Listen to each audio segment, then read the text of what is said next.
Can people hear me? Yes. Loud enough? Good. I may have to hold the book up close. I have the making of cataracts, part of aging. And I just want to preface my article by saying it really crosses generation, and in terms of myself, in terms of my father. But since writing the article, my oldest son is now identifying himself as a bisexual in a same-gender relationship. So people are asking us, is this genetic? I'll wait for the researchers to confirm. make a decision on that. My article that I submitted was called Two Peas in a Pod, Letter from a Bisexual Son to His Bisexual Dad. Greetings, my loving dad. Another Father's Day has just been celebrated by me and friends. Some of us wearing red carnation, some of us wearing white carnation. You, Dad, have been on my mind and my thoughts because although it has been almost 50 years since you transitioned, your spirit, as well as Mom's, is always with me. I have decided to put some of my thoughts in a letter to you because in so many ways our relationship and experiences are unique, but in other ways they may be similar to other men who identify as bisexual but are invisible, what today as we call closeted or on the down low. So to some degree, I am outing you as well as myself. You because although you had a male companion since childhood, you embraced and self-identified as heterosexual, i.e. straight. Me because although I have been in a same-gender loving relationship for 35, now 37, I still identify as bisexual, but am perceived by most as a homosexual, i.e. gay male. Using terms that will make sense for you is a challenge because what sexual minorities call themselves and identify as today has evolved over the years. Many of the labels we use today had not emerged during your lifetime or my youth. You were born in 1913 and I was born in 1942. So if you were still alive, you would be 100 and I am 71. Now 73. For me, a kid, I heard persons known or thought to be sexual minorities discussed with labels such as punk, sissy, fairy, and bulldyke, and always used in a degrading manner. Of course, polite persons would whisper comments like, "There's a lot of sugar on." Or there would be a shaking of the hand when discussing someone thought to be a sexual minority or different. Unfortunately, negative labels are still bestowed upon persons perceived to be sexual minorities, and we are still at risk of being beaten, killed, incarcerated, and subjected to unwanted and unnecessary therapies and denied basic human and civil rights. While I do not know for sure, given your progressive stance on most social and political issues, I feel confident that you would embrace the LGBTQ community's demand for equality and social justice and be proud of my being a part of it. I have recently wrapped up my involvement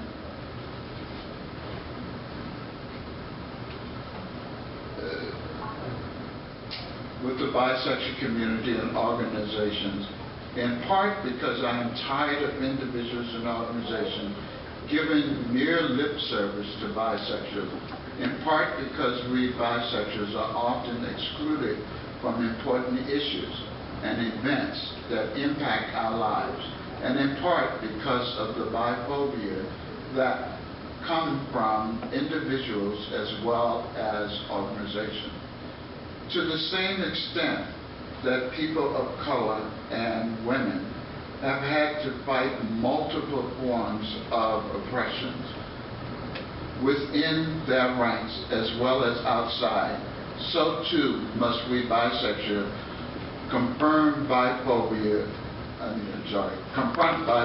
within the LGBTQ communities and organizations, as well as within straight communities and organizations. So that you might be wondering when the realization occurred to me that you were bisexual. I'm tempted to say are bisexual, but I don't know how that works after transition. Actually, it was Mom who turned on the light bulb. Soon after your death, I decided to have the same conversation with her that I'd had with you by revealing that I was sexually attracted to men. After my beating around the bush and finally getting it out, without a moment's hesitation, Mom exclaimed, "Oh, you're just like your dad." 2 peas in a pod. Moving closer to me and holding my hand, Mom proceeded to tell me about Dad's friend from childhood who was respected in our household as an uncle. When I inquired how she knew, she waved her hand and said, "Wives and mothers know these things." And when I asked her how she dealt with Dad's relationship with Uncle, in her usual comic fashion, Mom replied, "Son, with 10 children to care for and a demanding career, I was glad for all the help I could get."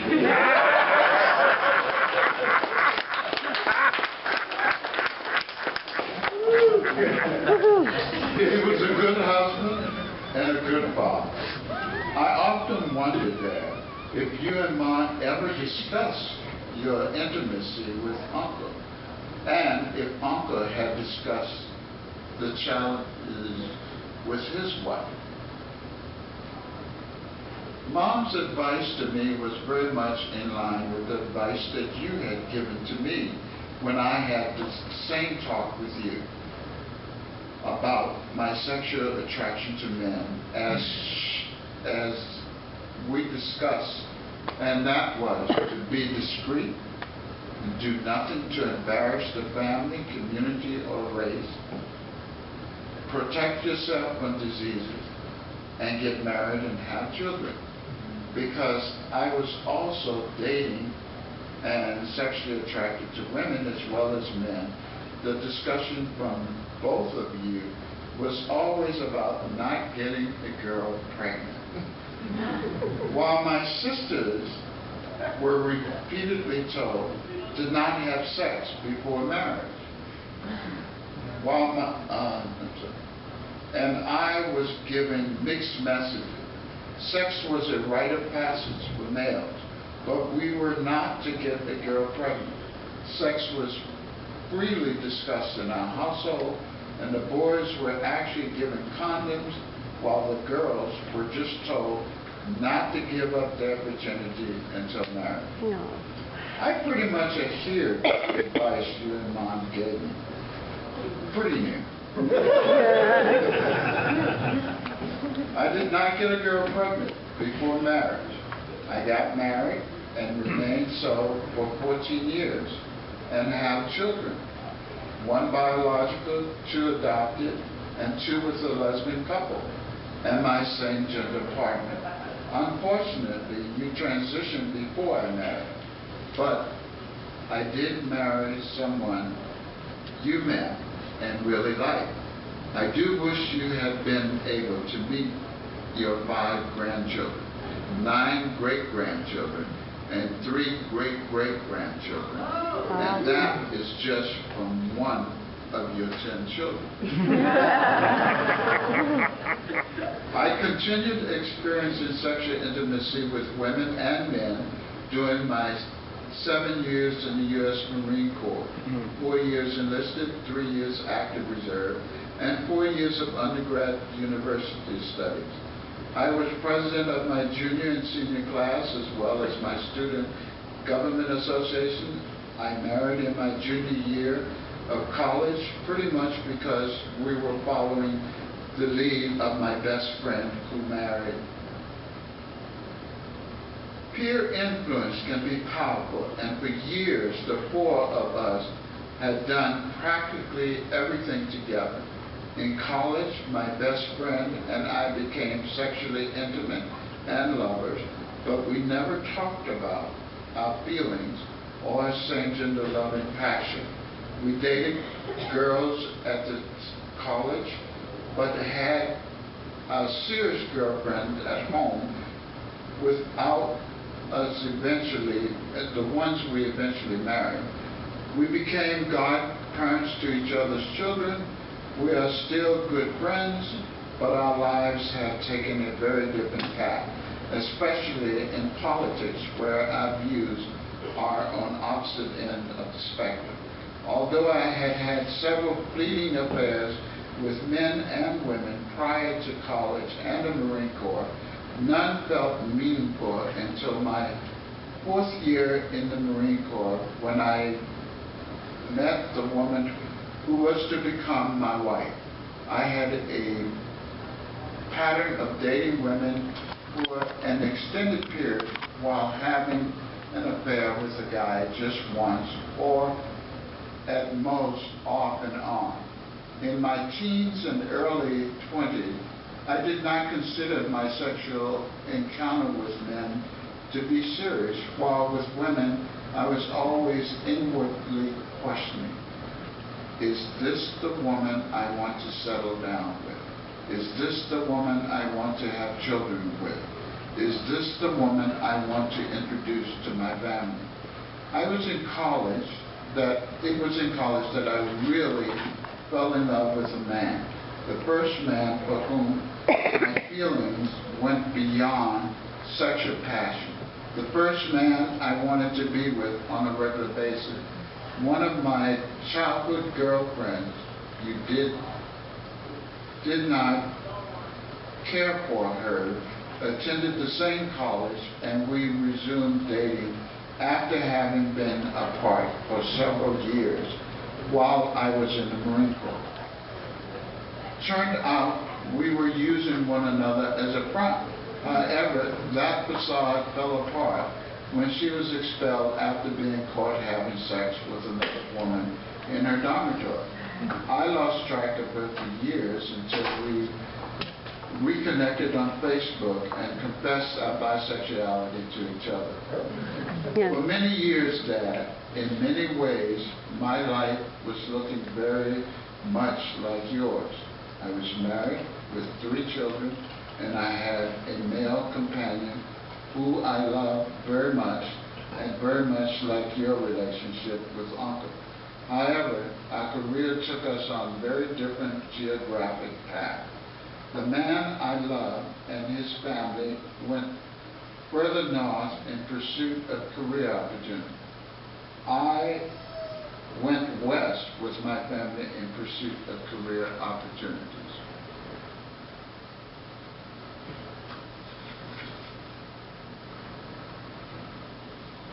It was in Minneapolis. It was in Minneapolis with a new job and waiting for my wife and children to join me at the end of the children's school year that I began to explore and cruise the underground gay male culture. I had never been to a gay club or seen female impersonators. I had never been in an adult bookstore or seen magazines depicting men with men and women with women. I had never been to a bath house or seen men parading around with nothing on but a towel, if that. I had never experienced a gay nude beach where women paired off with women and men paired off with men, and men and women paired off with each other.